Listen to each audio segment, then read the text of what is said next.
नमस्कार, मैं डॉक्टर राशि Mishra, Shivani hospital and IVF Kanpur और कुसुम आईवीएफ छिंदवाड़ा से।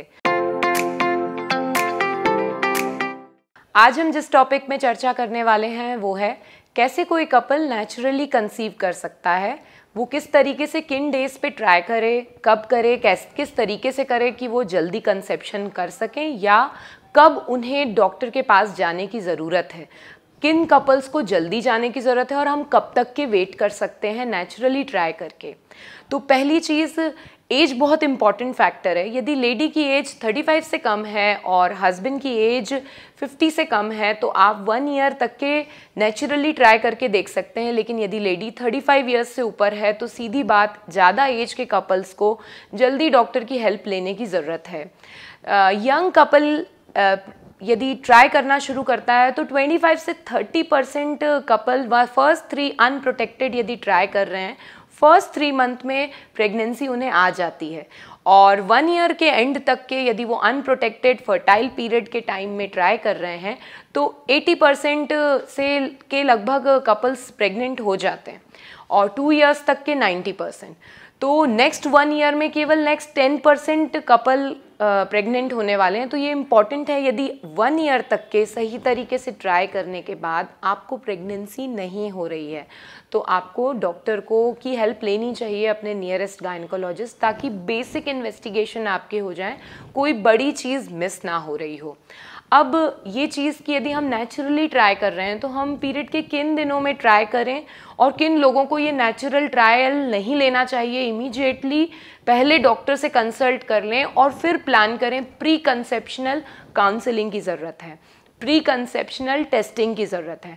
तो पहली चीज़, यदि आप नेचुरली ट्राई कर रहे हैं तो हमें, यदि पेशेंट की वाइफ की मेंस्ट्रुअल साइकिल रेगुलर है, 28 to 30 डेज़ की है, 2 डेज़ प्लस माइनस है, तो 10th डे साइकिल का फर्स्ट डे हम जिस दिन पीरियड स्टार्ट होता है उसे डे 1 माने, तो 10th डे से 16th डे के बीच में ये 1 वीक फर्टाइल विंडो कहलाता है। इस समय ही ओव्यूलेशन होता है और जब ओव्यूलेशन होता है तो नेक्स्ट 24 आवर्स में एग रेडी रहता है, उसी समय स्पर्म उसे मिले तो बच्चा बनने या प्रेगनेंसी आने के चांसेस होते हैं।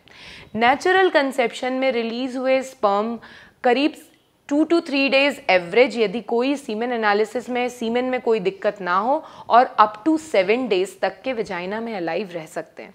उसे सेंड करके जाने के लिए 6 to 8 आवर्स लगते हैं एग तक पहुंचने में। तो ओव्यूलेशन के पहले किए हुए इंटरकोर्स से प्रेगनेंसी होने के चांसेस ज़्यादा हैं। लेकिन जब आप नेचुरली ट्राई कर रहे हैं तो आपको एग्जैक्टली नहीं पता होता है कि ओव्यूलेशन का डे क्या है। हाँ, जिन लोगों की साइकिल्स रेगुलर हैं कि 28 से 30 दिन में उन्हें पीरियड आ जाता है तो उनका around 14th day, 12 to 14 day ovulation होगा, क्योंकि सेकेंड हाफ जो साइकिल का होता है वो फिक्स होता है। फर्स्ट हाफ वेरी कर सकता है 2-4 days plus minus. That's why ये 10th डे 16th डे तक का अल्टरनेट डे आप इंटरकोर्स करिए ताकि प्रेगनेंसी आने का चांस रहे। तो यदि आप 10th से 16th डे के बीच में इंटरकोर्स कर रहे हैं तो पोस्ट इंटरकोर्स हमें इस समय क्या ध्यान रखना है, उसमें इम्पॉर्टेंट चीज़ें हैं कि यूरिन करके, दोनों लोग हस्बैंड वाइफ दोनों यूरिन करके प्राइवेट पार्ट्स को अच्छे से वॉश करके इंटरकोर्स के लिए जाएं। इंटरकोर्स के बाद में फीमेल पार्टनर इमीडिएटली ना उठे, 2 to 3 आवर्स के लिए वो बेड पे ही लेटी रहें। अपने कमर के नीचे वो पिलो लगा सकते हैं। किसी भी तरीके का लुब्रिकेंट, ऑयल, नारियल का तेल और जेल और इस तरीके की चीज़ें लोग यूज़ करते हैं, सलाइवा, ये सब नहीं यूज़ करना चाहिए क्योंकि ये स्पर्म की लाइफ स्पैन और स्पर्म की मोटिलिटी को घटाता है। कुछ फर्टाइल जेल्स आते हैं, यदि ड्राइनेस की प्रॉब्लम आप लोगों को है तो वो चीज़ आप यूज़ कर सकते हैं। और यदि प्री इंटरकोर्स इंसर्शन के पहले आप थोड़ा सा टाइम पीरियड देंगे तो एक्साइटमेंट की वजह से ड्राइनेस नहीं रहेगी। किसी तरीके के लुब्रिकेशन की अराउंड ओव्यूलेशन ईस्ट्रोजन हार्मोन इतना हाई होता है कि लुब्रिकेशन की ज़रूरत नहीं पड़ती है। और इंटरकोर्स होने के बाद में 3 आवर्स लाई डाउन करें, उसके बाद आप उठ सकते हैं। और ये ज़रूरी है कि इंसर्शन प्रॉपर हो, इरेक्शन प्रॉपर हो। यदि इस तरीके की कोई प्रॉब्लम हो रही है, इंटरकोर्स से रिलेटेड प्रॉब्लम हो रही है, काफ़ी पेनफुल इंटरकोर्स है, इनिशियल टाइम में रहता है, ऐसी कुछ दिक्कत है तो आप इमीडिएटली डॉक्टर से एक बार कंसल्ट कर लें कि कोई मेजर प्रॉब्लम हमसे हाइड ना हो रही हो। यदि रिलीज़ होने के बाद में इमीडिएटली सारा सीमेन वापस बाहर आ जाता है तो भी कपल को एक बार डॉक्टर से कंसल्ट कर लेना चाहिए। पेनफुल है इंसर्शन या डीप इंसर्शन के बाद पेन है तो, और ये पेन बाकायदा बना हुआ है या विथ इंटरकोर्स बढ़ रहा है तो इम्पॉर्टेंट है। इनिशियल जैसे मैरिज के बाद में इन्फेक्शंस को अवॉइड करने के लिए ये इम्पॉर्टेंट है कि वॉश करके इंटरकोर्स करें, और इम्पॉर्टेंट है कि जैसे स्किन पीछे करके अच्छे से मेल पार्टनर को क्लीन करना बहुत ज़रूरी है ताकि फीमेल पार्टनर को कोई यूरिन इन्फेक्शन या वेजिनाइटिस वाइट डिस्चार्ज की प्रॉब्लम ना हो।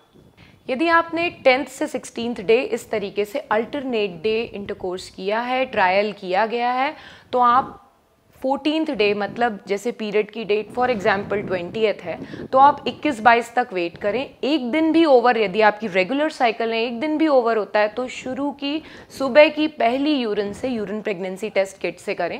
यदि पॉजिटिव आता है तो तुरंत अपने डॉक्टर से कंसल्ट करें। निगेटिव आता है, पीरियड नहीं आता है तो पीरियड आने तक वेट करें और टेस्ट अल्टरनेट डे करते चलें।